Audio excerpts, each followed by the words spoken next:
Muito boa tarde. Excelentíssimo Senhor Diretor de Serviços do Centro de Estudos da História do Atlântico, Alberto Vieira, Dr. Filipe dos Santos. Excelentíssimos colegas de painel, Sra. Professora Doutora Teresa Nascimento e Sr. Professor Dr. Henrique Rodrigues. Excelentíssimas senhoras e excelentíssimos senhores que hoje nos acompanham nesta tarde de trabalhos, seja presencialmente, seja por streaming, através da página de Facebook da Direção Regional do Arquivo e Biblioteca da Madeira. Permitam-me, em nome deste Centro de Estudos, dar-vos as boas-vindas e dirigir um agradecimento muito especial aos meus diretores, o Dr. Nuno Mota e o Dr. Filipe dos Santos, pela confiança em mim depositada para organizar este seminário. Aproveito também para agradecer à Sra. Professora Doutora Teresa Nascimento e ao Sr. Professor Dr. Henrique Rodrigues, ambos com percursos de carreira e de investigação admiráveis, o facto de terem aceitado estar aqui hoje e partilharem connosco o vosso saber e o resultado dos vossos estudos e investigação. Hoje abordaremos da escrita de si à história, uma reflexão sobre os desafios e as potencialidades das narrativas de testemunho. Com este seminário pretendemos abordar as literaturas epistolar de viagem e autobiográfica na dimensão de uma escrita de si com projeção para a história, através da memória individual de quem escreve e da memória coletiva que se perpetua no tempo e nos estudos que sobre estes documentos se vão fazendo e disseminando. No fundo, o que se pretende é analisar a narrativa da vida à luz da reconstrução da história, optando pela interdisciplinaridade e abrir assim um espaço de debate entre as diferentes áreas do conhecimento. Esperamos que, fruto destas conferências, possamos entender a importância destes escritos na preservação da memória individual e, sobretudo, da memória coletiva. Da interligação entre história e memória, a representação do passado materializa-se através da escrita, dando contributos indispensáveis para a edificação da história, tornando-se o seu objeto de estudo. Hoje cabe-me a honra de apresentar o nosso primeiro convidado, o Sr. Professor Dr. Henrique Rodrigues, que é doutorado em História Moderna e Contemporânea pela Faculdade de Letras da Universidade do Porto, com a classificação máxima de distinção e louvor por unanimidade. É professor no ensino superior, especialista no domínio dos movimentos migratórios e da história da família, com interesses pela história da leitura, escritas privadas e dos afetos. Fez 2 dissertações académicas sobre imigração para o Brasil e cientista e é autor de Imigração e Alfabetização, a Miragem do Brasil. Alto Minho, no século XIX, contextos migratórios, socioculturais e familiares. Escritas privadas da mobilidade e da guerra. Centenário do Crédito Agrícola do Noroeste, 1915-2015. O silêncio e a voz dos heróis de Paredes de Cora na Primeira Guerra Mundial. As margens da palavra, cartas, vozes e silêncios femininos, entre outros tomos. É autor de mais de 160 publicações em obras coletivas nacionais e internacionais e revistas indexadas. No contexto internacional, destacam-se as publicações em Espanha, França, Chile e em várias academias nacionais, universidades e politécnicos, na Madeira, aqui no CEA, Açores, Évora, Coimbra, Lisboa, Porto, Vila Real, Braga, Viana do Castelo, Guimarães e Faf. Está integrado no Centro de Investigação da Universidade de Trás-os-Montes e Alto Douro, onde é membro efetivo sénior. Hoje traz-nos uma conferência intitulada Cartas de Adolescentes do Sexo Feminino na década de 1970. Sr. Professor, é um gosto tê-lo aqui. Passo-lhe a palavra, então. Obrigado, cara colega, doutora Susana Caldeira, a quem cumprimento enquanto coordenadora desta mesa e agradeço o convite que me foi endereçado. É com muito prazer que eu venho a esta casa, porque tenho na minha memória Alberto Vieira.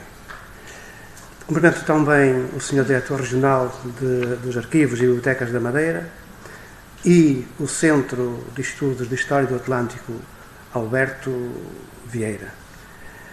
Uma palavra também para a doutora Teresa Nascimento, que não estou a ver, não sei onde é que está, mas cumprimento. também saúdo outros colegas que já encontrei aqui outrora, minhas senhoras e meus senhores.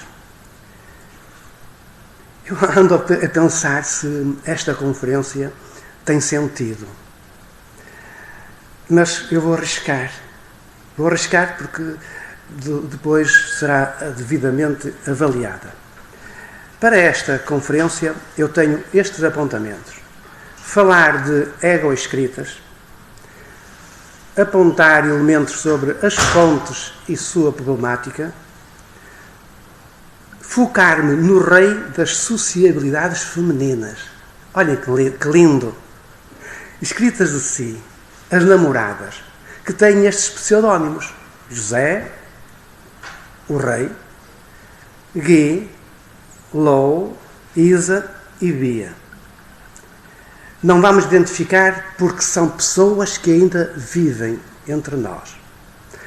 Algumas ou todas não têm 70 anos e o que se publicar terá, em termos de deontologia, o respeito devido. Mesmo assim, eu vou fazer algumas observações.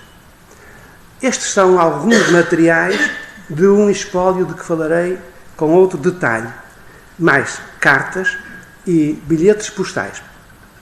Passemos às ego-escritas, que aparecem nos arquivos de caráter privado e que nos falam da pessoa, do íntimo, da ação de quem produziu esses documentos e estão, geralmente, arquivados nos arquivos onde se narra a própria vida. São documentos oriundos do espaço doméstico e têm elementos que nos falam da personalidade do ou da escrevente. Trata-se de documentos pessoais onde o eu do autor, está bem patenteado nas várias relações de afetos, de hábitos, de intimidade, a vida privada num todo, o gosto, a preferência do titular do arquivo doméstico, emergem sempre. Estas fontes não têm um valor probatório, como as de caráter jurídico. São documentos autênticos, independentemente do estilo e do tamanho, de terem uma página ou só um bocado de um postal, ou meia dúzia de páginas, ou uma dúzia ou mais. Como iremos ver, cartas que não vou mostrar tudo. Cartas que têm muitas páginas. Já avanço que há aqui uma bulimia da escrita. Ora, este tipo de fontes traz um problema para os nossos arquivistas, especialmente no que concerne à descrição, porque cada carta é um documento único em si e os assuntos, a temática pode ser a mesma, mas os assuntos são também diferentes. Estas cartas ou estes documentos têm sido trabalhados por vários cientistas, historiadores, linguistas, antropólogos, sociólogos e outros, que não é necessário repetir. Por serem correspondências, cartas, ou livros de memórias, ou bilhetes postais, ou diários pessoais, exibem um caráter autobiográfico. E assim, isto motiva-nos a nós, enquanto investigadores, para o estudo das mentalidades, da cultura, dos afetos, do namoro, da vida privada e outras temáticas que queiramos explorar. São fontes com um caráter identitário e que têm sido preservadas em arquivos de família. Isto acontece já desde o século XVI e que vão crescendo à medida que a capacidade de ler e escrever aumenta. E aumenta também o volume dos ego-documentos. O seu caráter é subjetivo e ficcional. A verdade era a verdade dos seus autores, de quem escrevia. E aqui nós podemos dizer que a utilidade é a de serem papéis que serviam as famílias. Com a imigração do século XVIII e com a Primeira Guerra Mundial, as egofontes crescem em volume, emergem em novas formas, novos tipos. Por exemplo, pequenos bilhetes que se espalham ou que se cruzam, não sendo cartas, na guerra, dando uma qualquer informação. A qualidade dos textos, as tipologias, têm agora uma outra dinâmica, uma nova revolução. Quando emergem as pessoas de baixo, aquelas que não têm história, as que escreveram sobre si, a religiosidade, os sentimentos amorosos dos adolescentes, e vamos focar-nos nele, também figuram nestas fontes e dão-nos visões até então desconhecidas e que poderão alterar o curso da história desta perspectiva. Os egodocumentos narram na primeira pessoa, o eu, a pessoa que escreve e descreve e que tem uma presença contínua no texto. O que vamos fazer? Trata-se de uma abordagem de microhistória, também no domínio da história social, cultural, das mentalidades, dos sentimentos, do amor, no fundo, repetindo o que há momentos disse, mas mais. As biografias e as autobiografias. A escrita de si deixa de estar sob a tutela do macho, do homem. Estas, do namorado, do marido, do sexo masculino, por encontrarmos a mulher escrevendo furtivamente, escrevendo à noite, à escondida do pai e da mãe, e guardando o seu tesouro, quer nas cartas, que teria de partilhar com o namorado, quer nos diários. Aparecem também notas culinárias, que não exploraremos, mas agora que estamos no século XX, nos anos 60, nós perguntamos-nos: o que se sabe da mulher quanto à sua liberdade e mentalidade? Terá tido influências no âmbito democrático? Como se relacionavam os afetos entre os jovens? Que pensamento tinham elas sobre os compromissos dos namorados? Disse que são da primeira pessoa e exigem metodologias de investigação próprias, nada fáceis.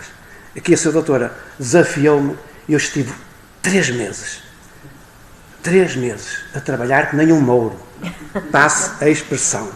Estas fontes, porque cada uma é um documento único, serão analisadas a partir de contextos familiares e educativos, pois são jovens, raparigas, quase todas estudantes ou alguma estudante noturna por ser funcionária. É um espólio constituído por 1.200 peças, cartas, faz parte do nosso arquivo, foram compradas em alfarrabistas e aqui hoje abordaremos o quadro de cerca de 600 peças. Fontes e problemática. Já falámos que se trata do sexo feminino, que narram trajetórias de afetos e que recorreram essencialmente à carta. Escrita, todas as escritas, ou quase todas, para José, pseudónimo, José Moita, um futebolista, um jovem, uma boa figura, um rapaz que a encantava. O espólio arquivado por José, disse há momentos, é de mais de 600 epístolas, todas escritas por raparigas menores de 20 anos. E aqui vamos ter os diálogos do sexo, as jovens escreventes e o rapaz preceptor que, além de ser futebolista, estudou na Escola Comercial e Industrial de Setúbal, desde os 11 anos que ficou por lá, e acabou o curso cerca dos 20 anos. Como lhes disse, optei por usar pseudónimos. Não vamos fazer mais observações. Vejamos então o rei. O rei, até elas lhe chamavam o leão, simbologia de rei. E a expressão não é minha, de rei, é delas. Nasceu em Poceirão, em Palmela, casou com Bia, uma das namoradas, reside em Ericeira. Dados obtidos com recurso à história oral. Filho único, estudou, como já referi, em Setúbal, viveu afastado dos pais, que emigraram para Paris. Primeiro o pai, cerca de 1970. Depois a mãe, para angariarem dinheiro para a vivenda que estavam a construir. Júnior do Benfica, entre 1969 e 71, passou a residir em Lisboa. Uma lesão muscular, diz-me a história oral, obrigou o desportista a mudar de clube. Passou por várias terras. Ficou hospedado no Largo Conde Ottolini. Nada mais, nada menos do que a casa do Sr. Lucas. Não é pseudónimo. Pai de Bia, uma menina de 12 anos. Viveu aqui numa casa. Conheceu numa casa uma menina, de quem não se namorou, como é óbvio. Vamos ver o percurso. Com a ida dos pais para a França, o rapaz ficou afastado dos afetos da mãe e do lar. E começa a criar grupos de amizade. E fê-lo desta forma. Põe um anúncio numa revista, talvez uma revista de meninas. E eu encontrei o anúncio. E gente que queria ter acesso a cartas ou a selos respondeu. Mas ele queria meninas. Entre aspas. Ele deveria ter outras intenções, para não dizer que era predador. Mas isto não se diz. Corte-se, se faz favor.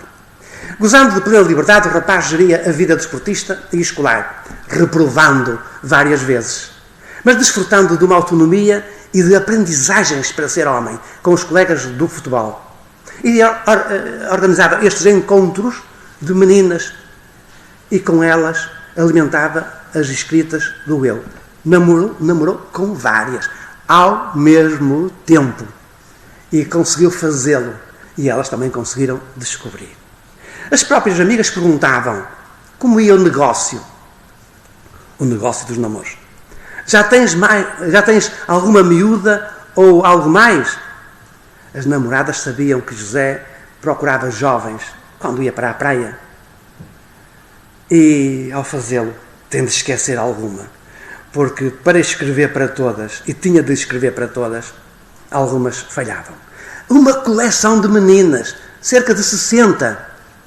Desta ocupação resultava uma falta de tempo para responder a quem lhe endereçava correio. E era obrigado a responder. E uma pergunta-lhe, o tempo não te chega para elas, quanto mais para perder 5 minutos a redigir a carta? Acrescentando este comentário muito interessante do colecionismo. Quantas tens por aí? Faço-me entender. Certamente mais acutilante é esta observação. E essas miúdas daí?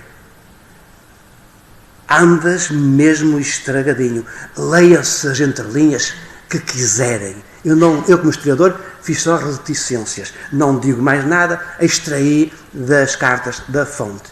Os pais em França enviavam-lhe mesadas. Ele ganhava, mas recebia mesadas.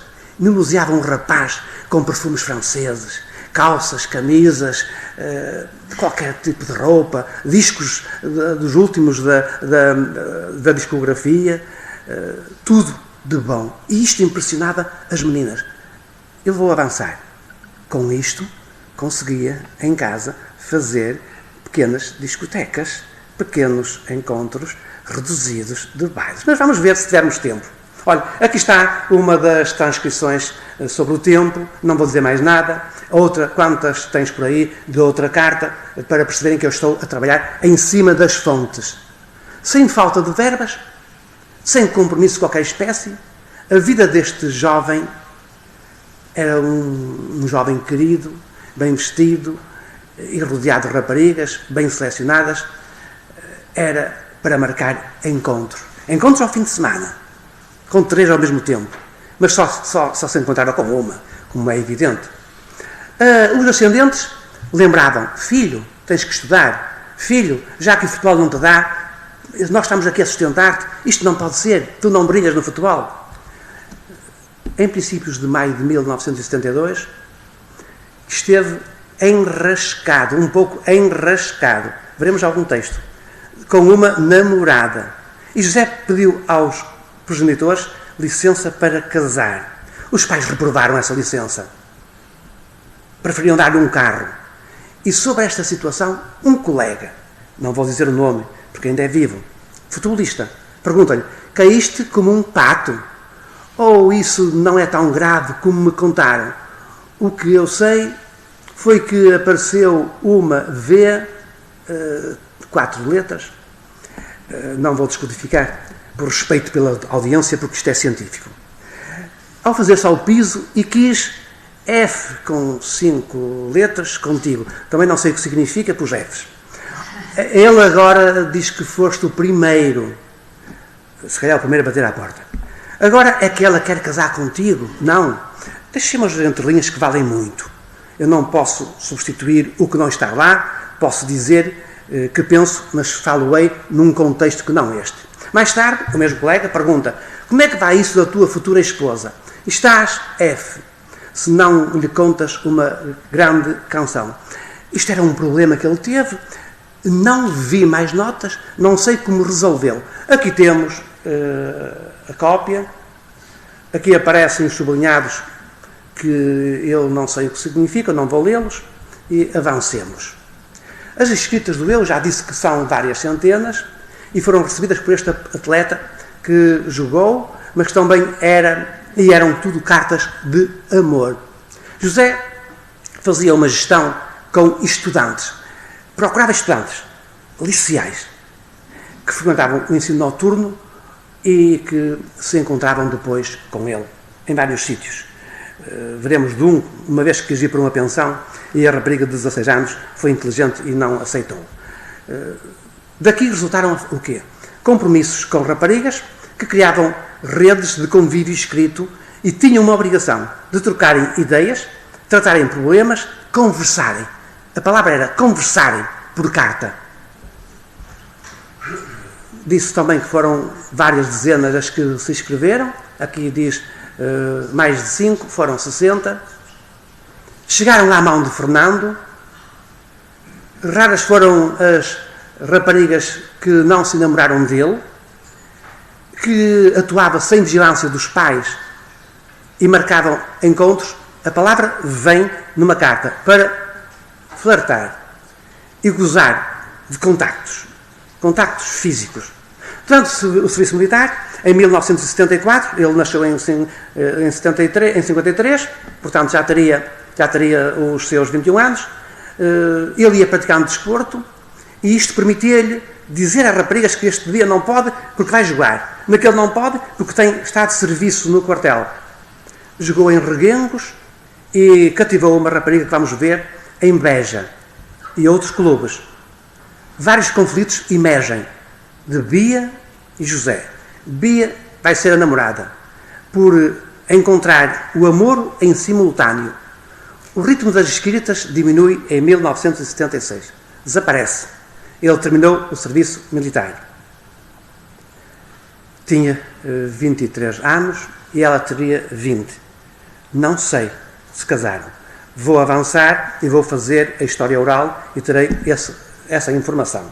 Sem mais documentos históricos, resta-nos deitar mão então à história oral para outra oportunidade. Louca de amor por ti. Extratos de uma carta. Se calhar não vale a pena estarmos a lê-la toda, eu vou resumi-la. A rapariga namorava e diz aqui: e tiraram-nos 3 vinténs, tal e qual. Fui desflorada. Mas quando te encontrei, moita, tu abriste uma luz no meu coração. Eu estava fria. Eu não queria ser ninguém. E tu entraste no meu coração. O desgosto de ser desflorada está aqui apontado. Estava marcado o casamento para um dia de aniversário. E agora tu perguntaste-me se eu era casada. Não sou. Mas tive uma nova luz e uma nova cor quando te encontrei. O outro chamava-se Fernando. E tu foste o único que beijaste os meus lábios. E por isso eu estou muito enamorada de ti. Claro que está aqui amo-te, fala-se nos 3 vinténs, já o referi. Não vou ler a carta toda. Ela queria casar com este rapaz. Adeus, meu amor. Até muito breve. PS. Meu amor fica entregue a ti, para fazeres aquilo que quiseres. Estou nas tuas mãos. Olhem que uma rapariga diz a um rapaz com uma experiência de vida que não sei quem a teria. Bocadinhos da carta, diz em cima desflorado, está sublinhado. Outro bocado para perceberem que são estes os documentos que eu usei. Os moços que gozam a rapariga porque sabem que ela já teve relações enquanto solteira e a sociedade não via com bons olhos. Mais um troçozinho. Te amo. Faz-me muita falta. Olhando para as cartas, o que temos aqui são as distribuições de quem se inscreveu mais. Bia, Depois estão várias mulheres, Lou, Guy e Isa. Houve também alguns homens, amigos, que lhe escreveram. A distribuição por anos, eu não vou dizer também mais nada, mas temos a azul, a Bia, a partir de 1973 e vai até 1976. Antes tivemos a Isa, de Beja, que está a cor de laranja, que esteve também todo este tempo.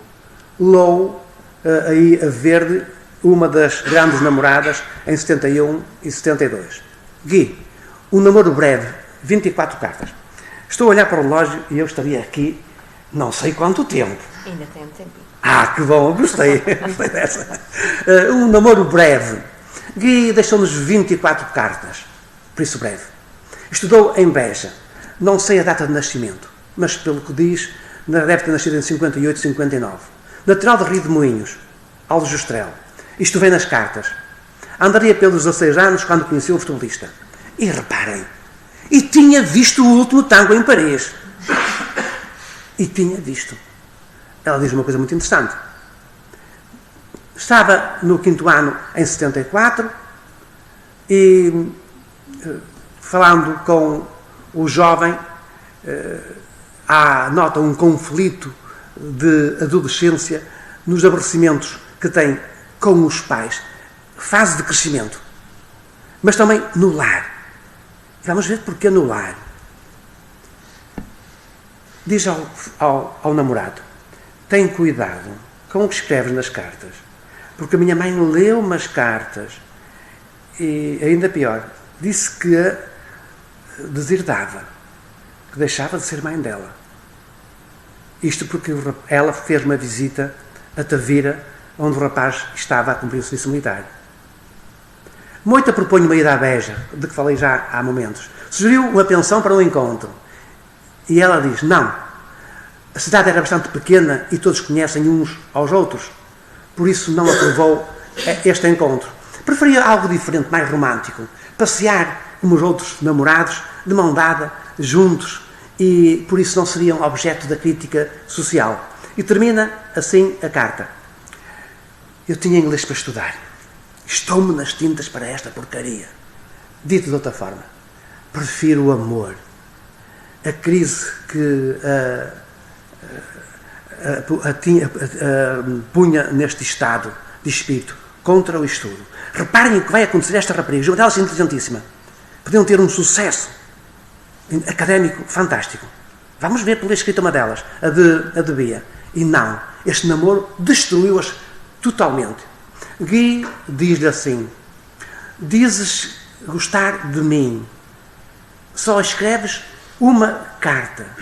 E estou farta de gritar e não me ouvem, de fingir o que não sou, de sofrer e sem ninguém se importar.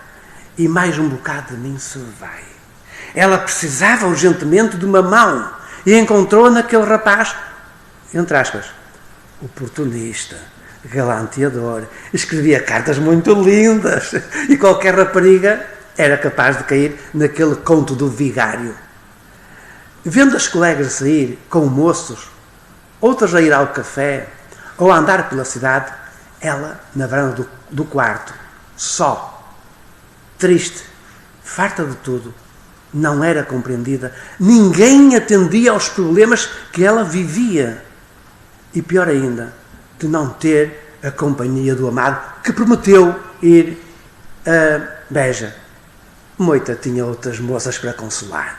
A expressão está aí entre comas. Entenda-se assim, podem descodificar de outra forma. E por isso não conseguia responder a todas. Sem mais amigos, recorre à ego escrita para desabafar. Mas, de um encontro, ela diz isto que é fantástico. Sinto-me mais mulher que nunca e ao mesmo tempo feliz. Não sei descodificar isto. Encontrou-se com ele. Desconhecemos porquê. A história também tem estas brincadeiras. Passada uma semana voltaram a estar juntos, tendo uma memória, uma relação memorável. Foi bestial a nossa tarde de ontem, diz ela na segunda-feira, no fecho da carta.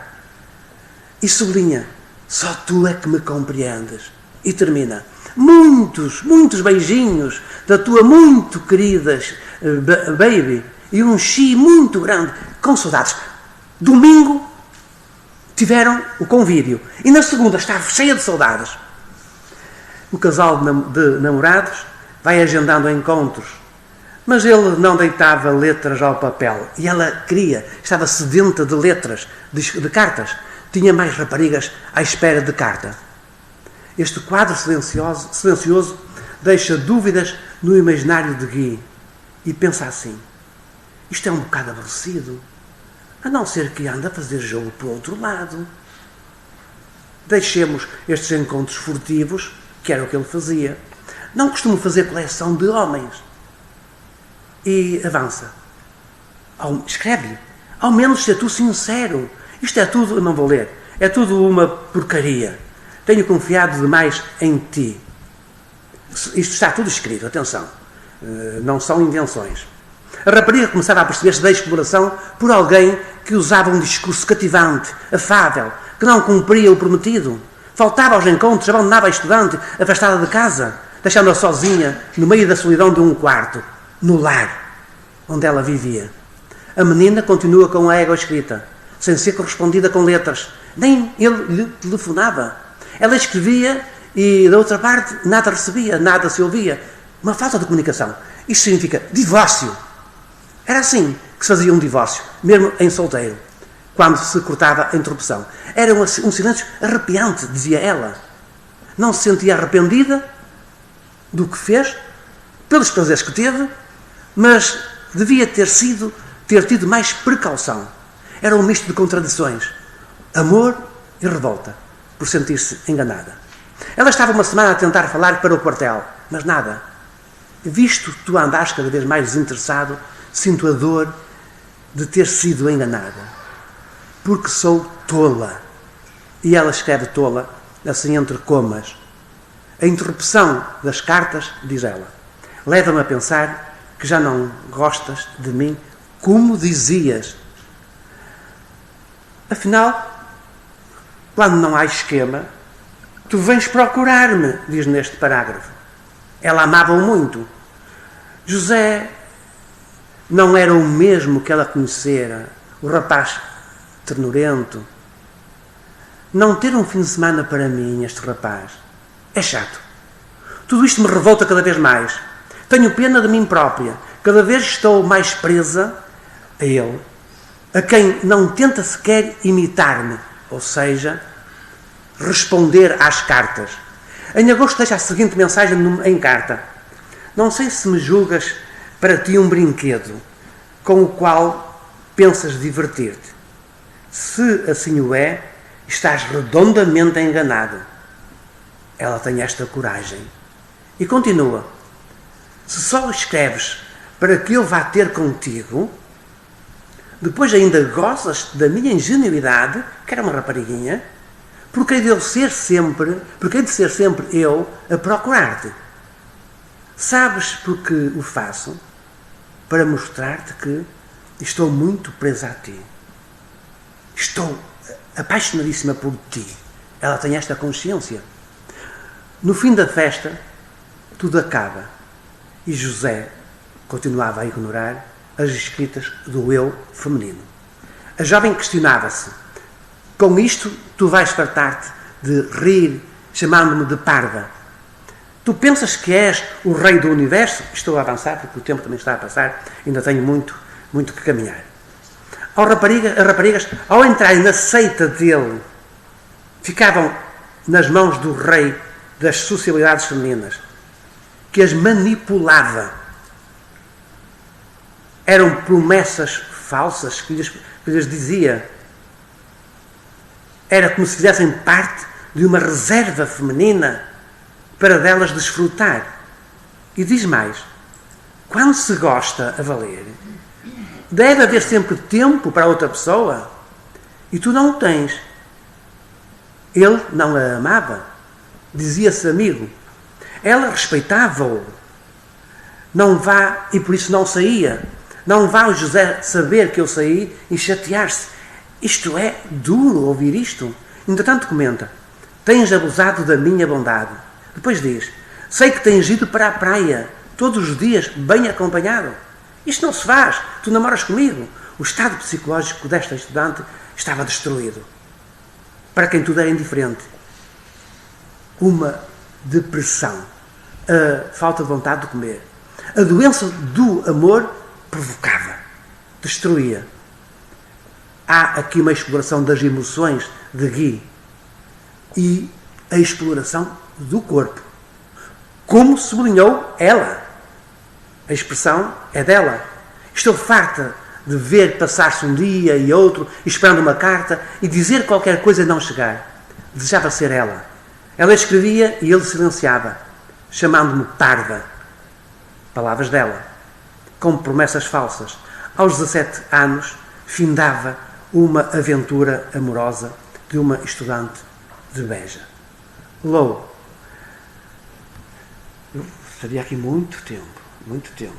E não vou terminar, são 50 páginas, depois se não terminar também passarei os materiais, o próprio PowerPoint. Low. O namoro sem fim. Este é fantástico. Sabemos que nasceu em 1954, tem agora, neste momento, 68 anos, pensamos que é em Lisboa, usou vários pseudónimos, escreveu 124 cartas entre 1971 e 76. Pelo menos, porque diz lá que há referências a cartas que não estão, que se perderam.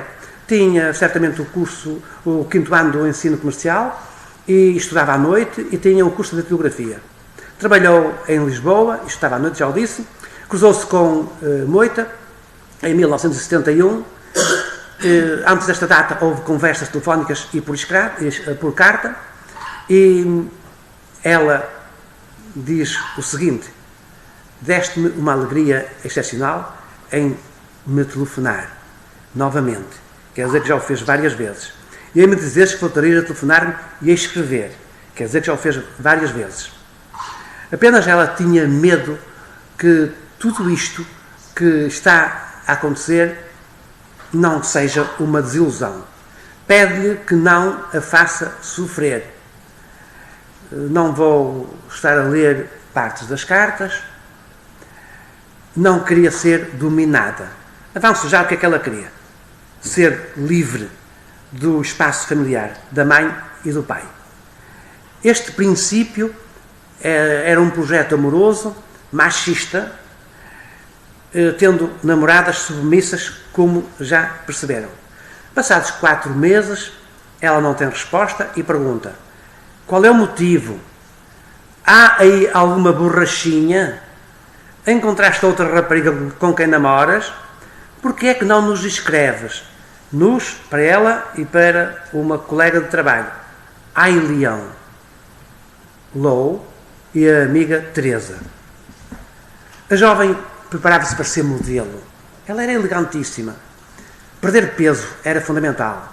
E fê-lo com recurso a uma dieta com chá, tendo perdido, numa primeira fase, 4,5 kg, para percebermos o imaginário destas jovens.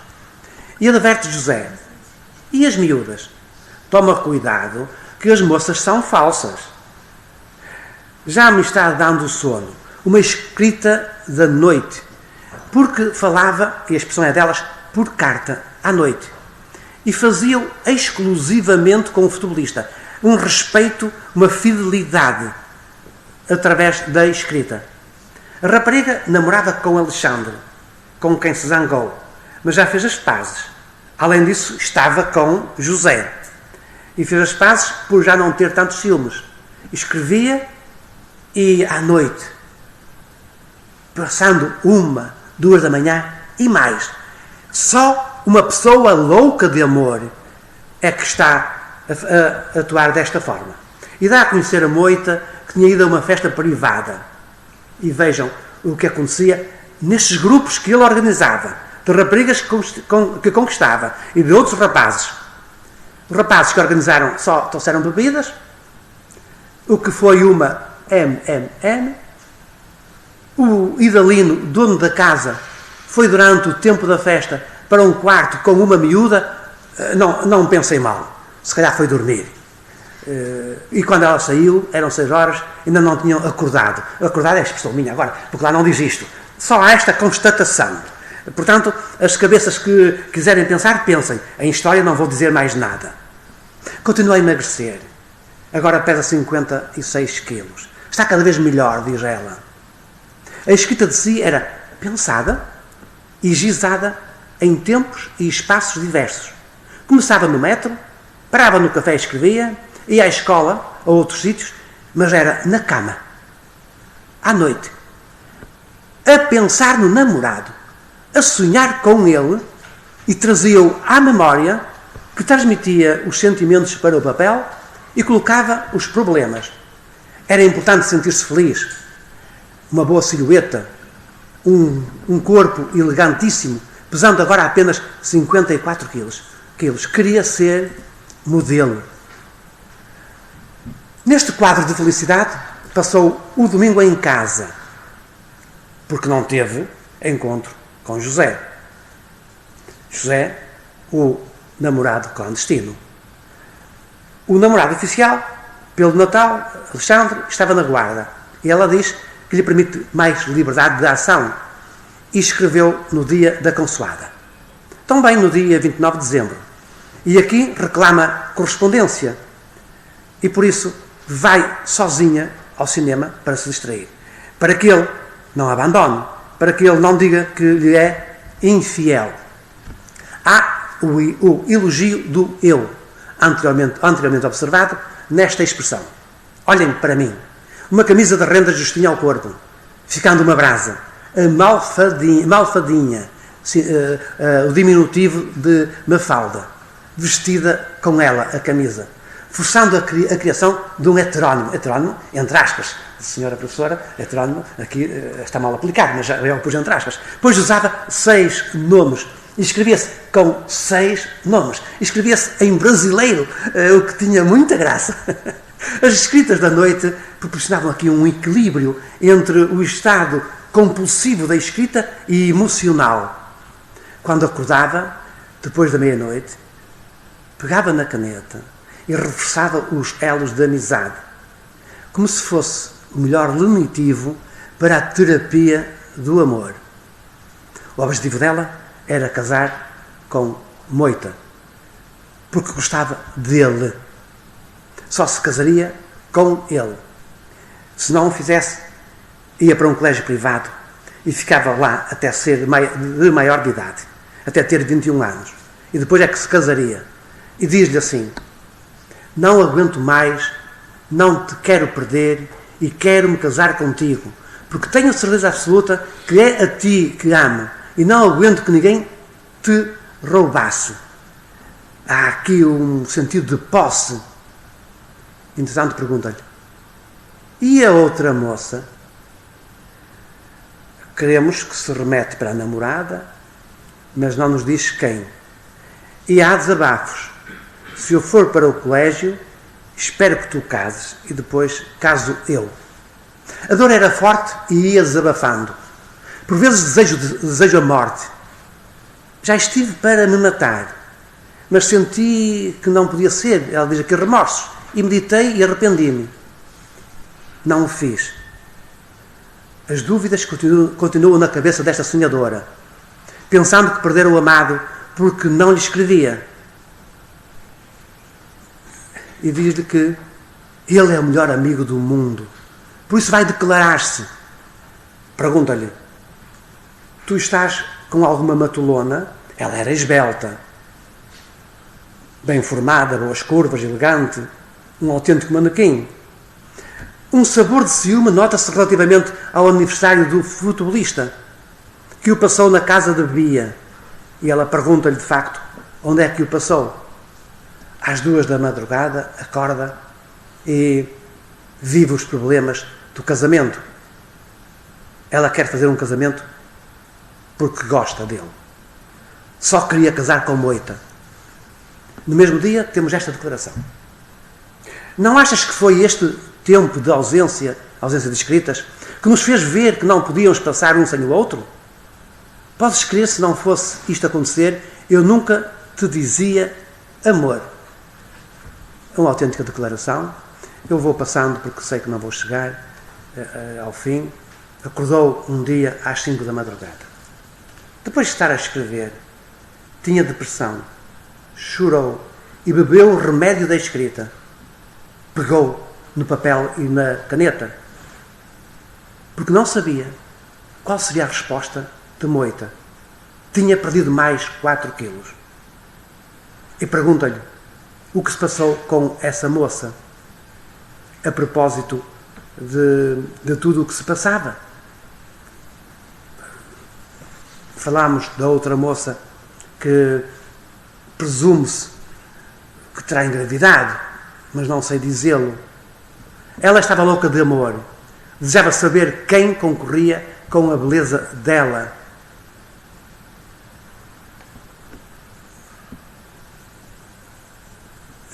Eu sublinho aqui uma parte, porque ela liga para o quartel e não encontra lá o José.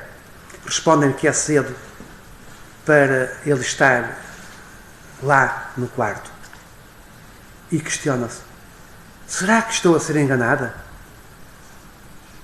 E continua: se eu te pedisse para casares comigo em agosto, tu casarias? Nunca soube a resposta. Desabafa: tenho medo, muito medo, mesmo disto ser uma ilusão, de tu me dares com os pés, para eu aprender a namorar. E sentia-se culpada de tudo isto. Uma angústia terrível, pedindo-lhe que não brinque com os sentimentos dela. Era um amor não correspondido. Lou, face ao que falavam, preferia ficar na casa da mãe, depois ir para outro sítio. Se ele desistisse do casamento, ir trabalhar, mesmo que fosse como criada. A rapariga sonhava com um apartamento em Cascais, fazia contas à vida, sabia quanto poderia ganhar. Depois foram a Poceirão, ou está ela a escrever, terra do rapaz, e dizer que vamos ficar lá à noite, mas eu dormirei contigo, nunca te deixarei dormir sozinho. Bom,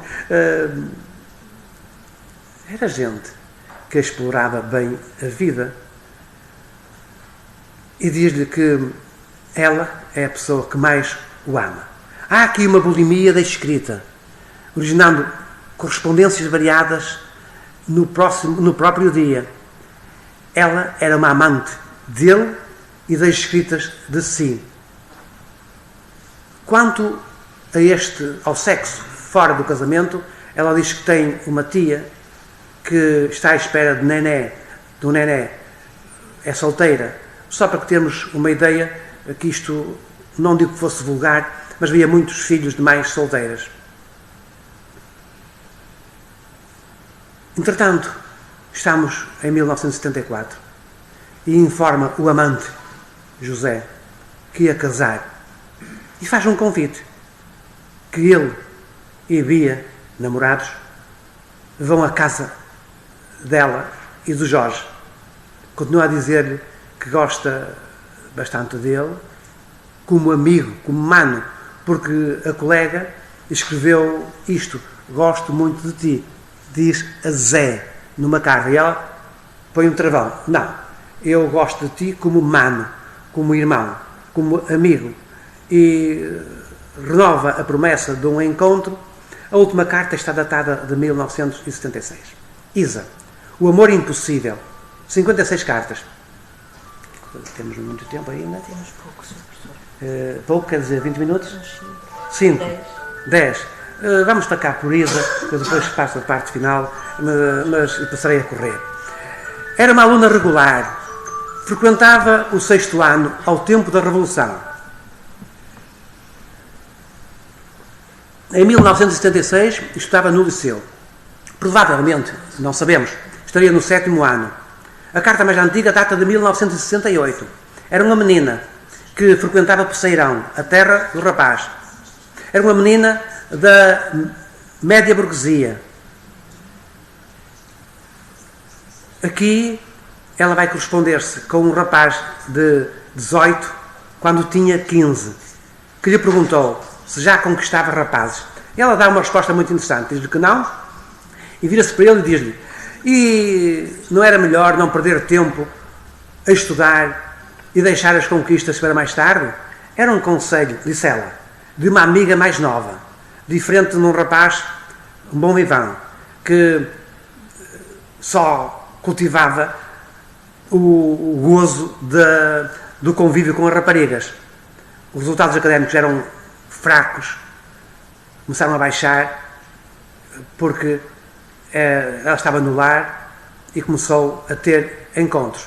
No verão, Isa ia de férias para Troia e outros sítios e já se preocupava com o bronze, que nós hoje também imaginamos.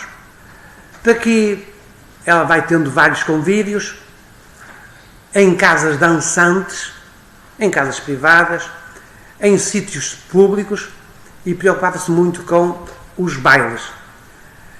Nesta epístola ela abre assim. Eu não falei da estrutura das epístolas, das cartas. É sempre olá José, olá moita, e ela abre assim. Olá borracho, olá amor. Já era avançar mais para a intimidade.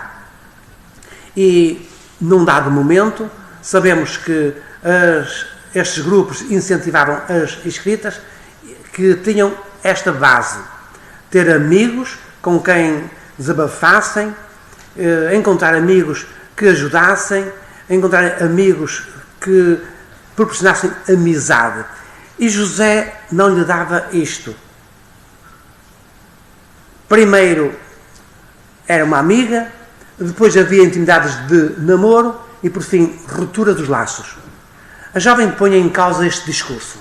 Era uma jovem inteligente e diz assim: nos últimos tempos não me procuras para saber se eu preciso do teu auxílio ou pedires-me que te ajude, porque era esse o nosso propósito. A interlocutora diz que assim não haverá comunicação.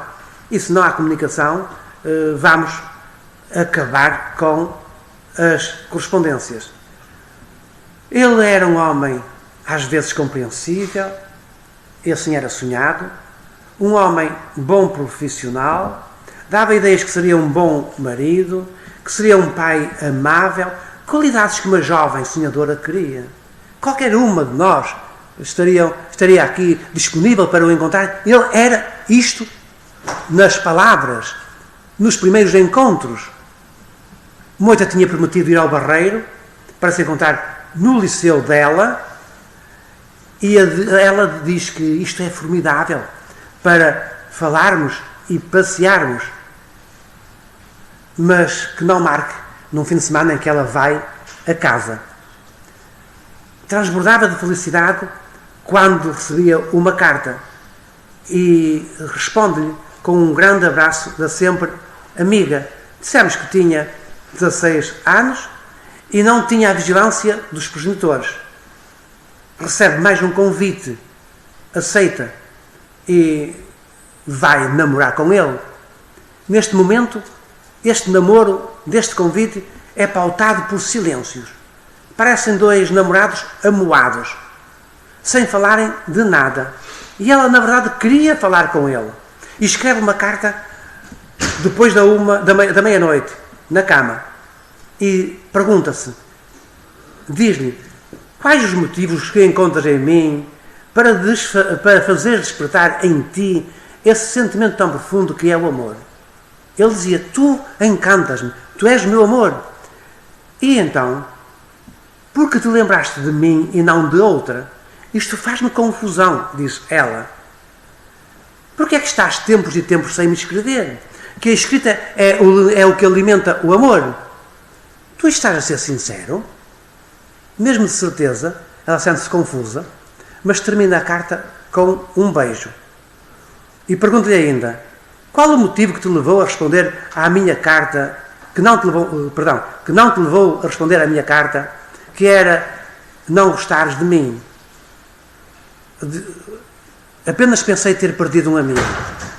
Ela sente-se muito confusa, informando que não pretende namorar desta forma, para passar o tempo ou ter prazeres sem compromissos. Está escrito por ela.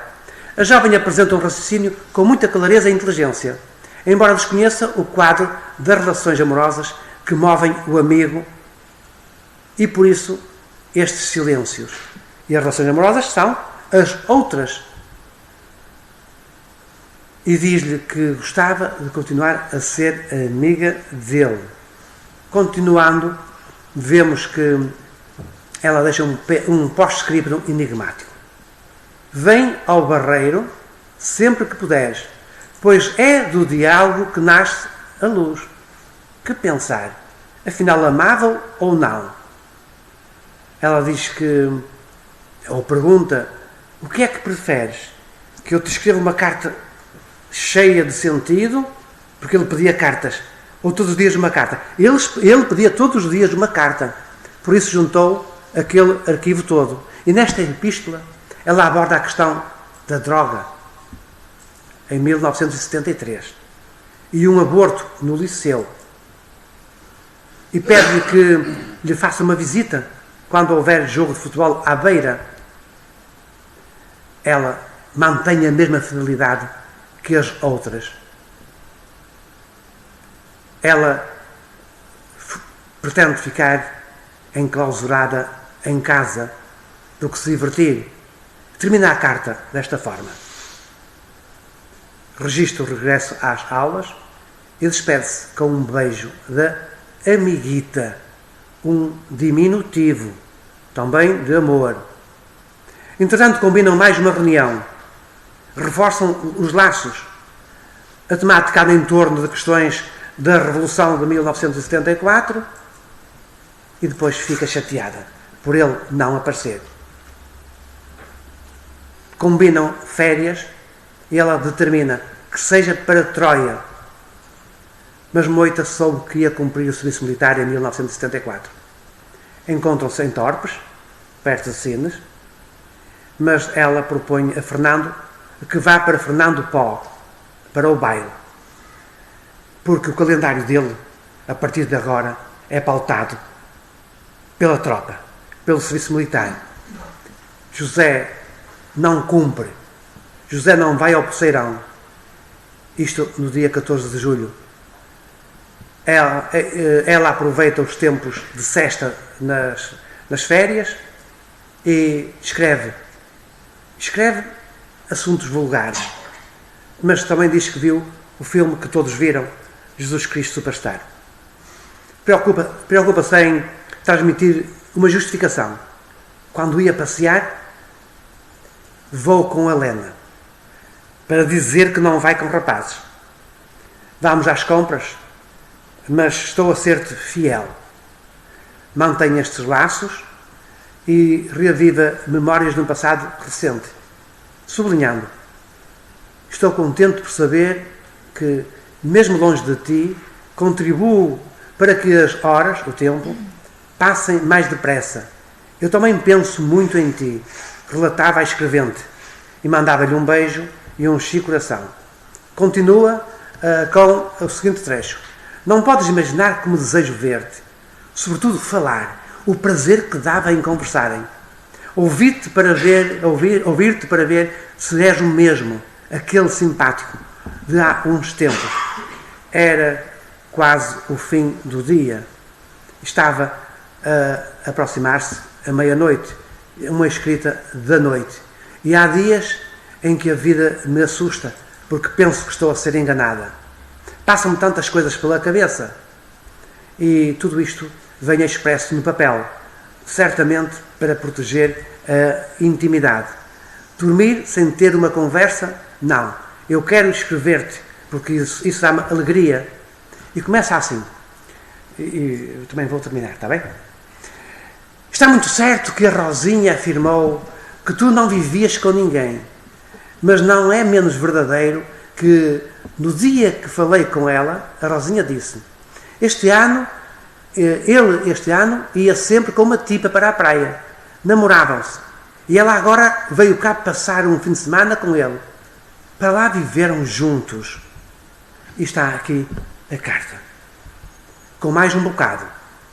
Quando viste aquele carro, com aquela malta toda, e isto vai completar o que eu disse no princípio, disseste: deve vir de algum petisco da casa dele. Este petisco podia estar aqui entrelinhado. E a seguir acrescentaste: estão governadas. Não sabia que estas meninas Tão bem já andavam nestas coisas. E está por baixo a carta.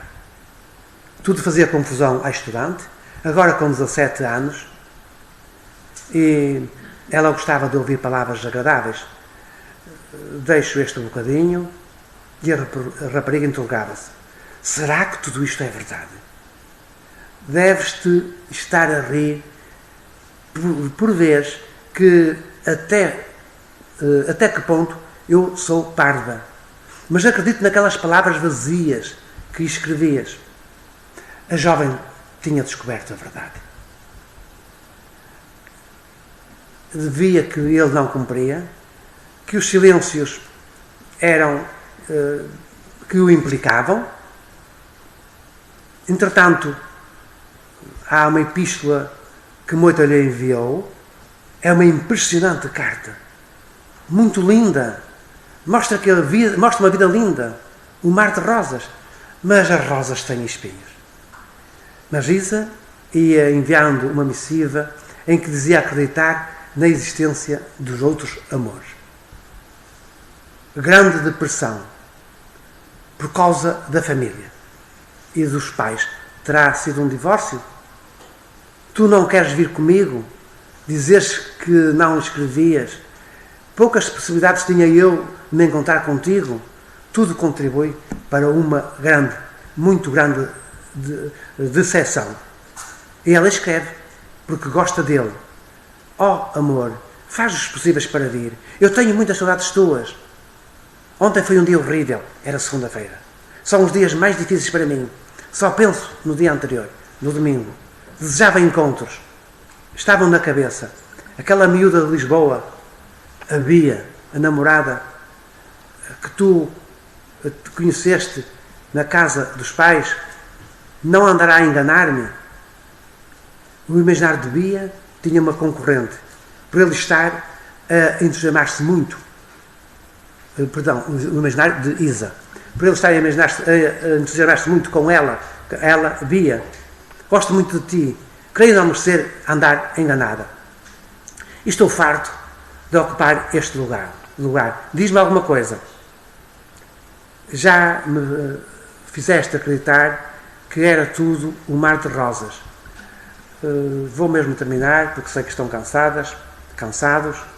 Mantenho sempre uma esperança de um sábado formidável. Proponho ver a laranja mecânica. Era em Lisboa, mas ele não quis, porque podia ser detectado aí. Acho que todas as minhas ideias são tristes para ti. Não as aceitas? Ele tinha medo de ser descoberto. Mesmo assim, o ambiente está ao rubro e cheio de muitos e muitos beijos de amor e carinho de Isa, que agora não o trata por amigo. Vem o verão, há ligações que mostram um divórcio e termina assim. Eu dou-lhes o PowerPoint, se quiserem ler, já que eu não o passei todo. Adeus, Moita. Recebe um beijo e um abraço muito forte da sempre amiga Isa. Posso passar umas imagenzinhas? Com certeza. Uma carta de Bia contra ele, que andava com uma mulher casada. Amante de uma mulher casada. E depois ela insulta-o. E aqui está a transcrição. Isto era o que ia tratar agora de Bia. O texto está escrito, são 34 páginas. Pede-lhe também, ao conflito há sempre, que não lhe diga adeus. Trechos daquela carta, da rapariga que escreveu mais de 1200 páginas. Aqui o flertar. Outra moça, Helena, que entrou na prostituição. Só sabemos de uma.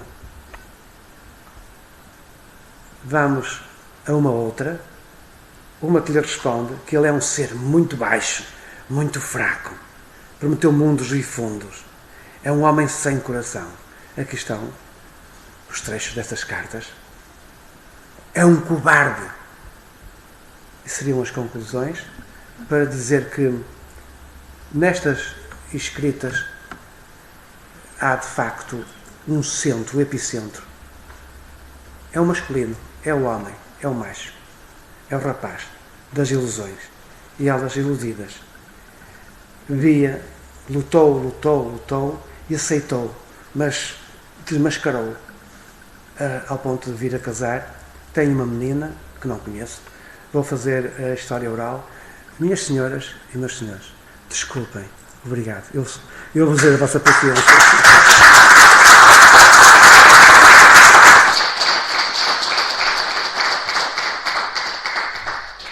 Muito obrigada, Sr. Professor, por esta conferência. Tivemos aqui uma parte da literatura epistolar e da sua relação com a história e com o contexto sociocultural da década de 1970, e imagino que possa haver alguma questão para o Sr. Professor Henrique Rodrigues. Fica aberto o debate. Então, isto foi tão interessante do que eu disse, não consegui deixar nenhuma dica. Sim, Bruno. Não tenho, eu já estive desse lado e também é difícil, não é? Façam perguntas simples. Temos aqui uma pergunta. Diga-me o nome, se faz favor. Bruno. A minha questão é que, dado o contexto de produção destas cartas, ou seja, isto não são exatamente relatos de si para si, não é um diário. Ou seja, estas cartas têm um papel de performatividade, servem para ser lidas. Que perspectiva dessa performatividade é que existe a nível da análise historiográfica? Primeiro, eu de facto não acabei o trabalho. Há o escrito de si para si, na medida em que elas também falam delas e respondem também ao que se lhes coloca. Mas, as cartas de Bia, que são 600 páginas, é um diário. É um diário permanente, porque ela começa a descrever o dia-a-dia, e depois levanta questões para serem respondidas e, entretanto, termina e responde ao que é questionado. Por exemplo, questões de sexo são colocadas. Questões ligadas à Revolução. Questões, e há aqui um mundo fantástico da família, da violência doméstica. E sobre ela exerceu-se violência doméstica. E o pai bateu-lhe física, e violência psicológica, e violência afetiva. Portanto, a questão que coloca tem todo o sentido, mas havia o maior grupo, aquela azul daquela dia, que é um diário. Além do mais, ela fazia um diário. Mas este é um diário que vai repartir, colocar nas mãos do namorado. No que respeita à questão que coloca da historiografia, a nossa criatividade enquanto historiadores vai permitir-nos fazer abordagens às várias temáticas. E eu levantei um bocadinho o véu. Disse assim: temos aqui uma família burguesa. Não é só uma. Temos 2 ou 3 famílias pequeno-burguesas, porque passavam férias no Algarve, porque, claro que eu não explorei isto hoje, até deixo notas, porque ia a Troia, porque jantava em hotéis de luxo, porque passeavam e porque tiravam férias. Pelo menos a Isa e a Bi enquadram-se perfeitamente na abordagem sociocultural e económica. Acontece que todas elas eram estudantes e só quem tinha, antes do 25 de Abril, posses, capacidade, portanto, e aqui nós vamos ver quem eram as famílias burguesas, o que sentiam essas raparigas, qual a mentalidade, por exemplo, sobre o cinema, sobre a música, que música ouviam, e a discografia de José era fantástica. E isto servia-lhes, acima de tudo, para os convívios, mas também para rapazes com rapazes ouvirem as músicas e para gravarem músicas. Portanto, quadros sobre a família, quadros sobre o amor, quadros sobre as mentalidades e outros que não vale a pena estar a namorar, respondem perfeitamente à sua questão. Peço desculpa eu não as ter abordado. E isto está em aberto. É um estudo em aberto. Porque para acabar, para dar um livro, eu preciso de mais 1 ano ou 2 de tratamento. Foi necessário muito cruzamento com vários programas, como o Excel. Por exemplo, quando é que se escreve? É só à segunda-feira? É uma abordagem que pode ter interesse para vermos os picos do amor. Não é? Eu não sei se estou a responder ao que me coloca e agradeço a sua questão, que me deixou ligeiramente à rasca. Temos mais alguma questão? E desculpem o meu à vontade. Eu estou à vontade porque já vim aqui para aí umas 6 vezes. Aqui, É verdade, na já é Ponta da do casa. Sol, e já estive do lado de lá, gostei, ouvi várias pessoas, conheço o Dr. Filipe desde a primeira vez, a doutora Susana também desde a primeira vez, com aquela senhora que faleceu, que tinha um hotel, Maria Do Carmo Santos. do Carmo, sim, a quem eu Santos. dediquei um texto, não é? Portanto, já há muitos anos, e sinto-me aqui como se tivessem, eu até queria vir para cá, mas como tenho um filho médico que já veio aqui várias vezes e até está com residência aqui, já estou a responder. Desculpem estar assim à vontade, não é? Ana. Diga-me o nome, se faz favor. Ana. Ana. Portanto, o arquivo com que está a trabalhar é este conjunto de cartas escritas pelas namoradas Sim. para o futebolista. A minha pergunta é, será possível em algum momento cruzar essas cartas com ou a narrativa oral por parte do destinatário dessas cartas, ou se porventura haverá a hipótese de ter acesso às cartas que ele escrevia, para se poder talvez definir um quadro mais complexo, não é? Dos dois lados desta. Sim, percebo. O recurso às cartas do outro tinham-nas elas. São sempre rasgadas por alguma razão, queimadas, não existem. Por aquilo que eu vi. Eu tive uma conversa e fiz parte de uma extração de material com a história oral, da entrevista, para colher alguns elementos. Disse no princípio que carece de aprofundamento essa versão, mas da parte que ele escreveu, nós conseguimos extrair o mínimo de informação, porque as raparigas reescrevem e dizem: faça esta pergunta que me colocas, eu penso isto. Eu concordo contigo ou não concordo, mas é ínfimo. Agora, a parte delas é riquíssima. E é o feminino, na mão do masculino. E estas é que são mais raras. Felizmente, não foram destruídas. Eu fui a um arquivista, não comprei estas só. Estas são mais de 600. Comprei de outros, casais de namoros. Essas sim, vou poder cruzar. Neste caso, ficamos muitas vezes com reticências, mas ficamos com uma coisa. É saber o que é que pensavam. O que é que pensavam antes da democracia? Por exemplo, de um dos liceus, uma revolta feminina. Ficámos por aqui.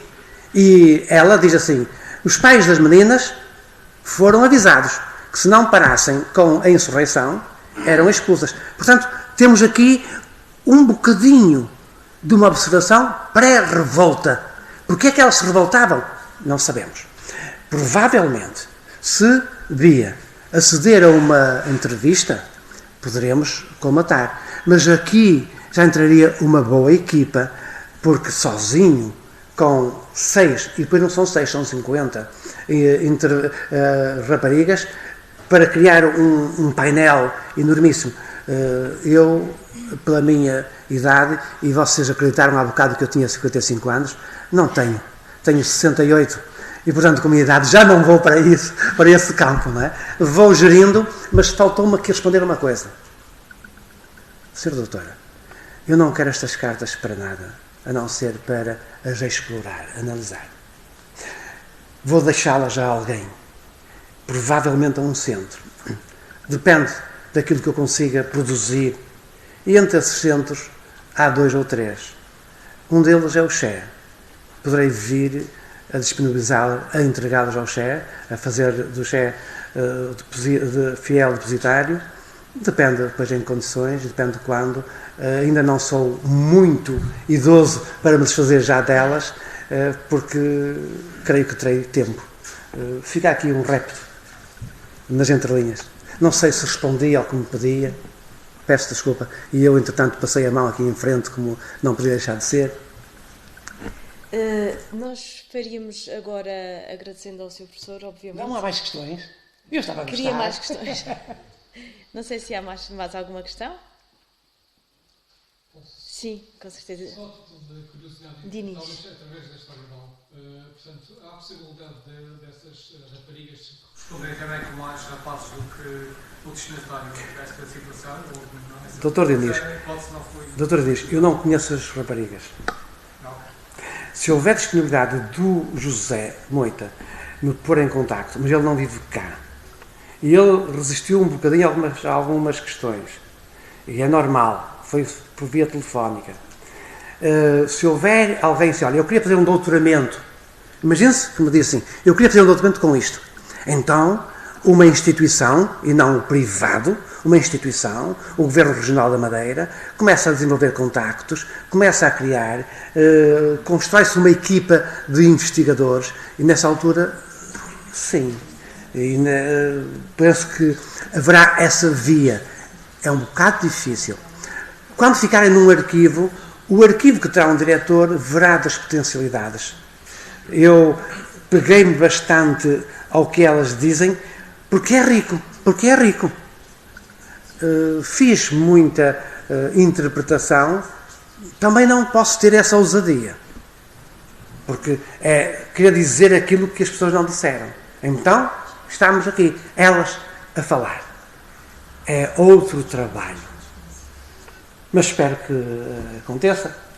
Eu só tenho medo de uma coisa, é que eu não vejo esse trabalho por razões de natureza humana. Por falecer, entretanto, se chegarem os meus 100 anos.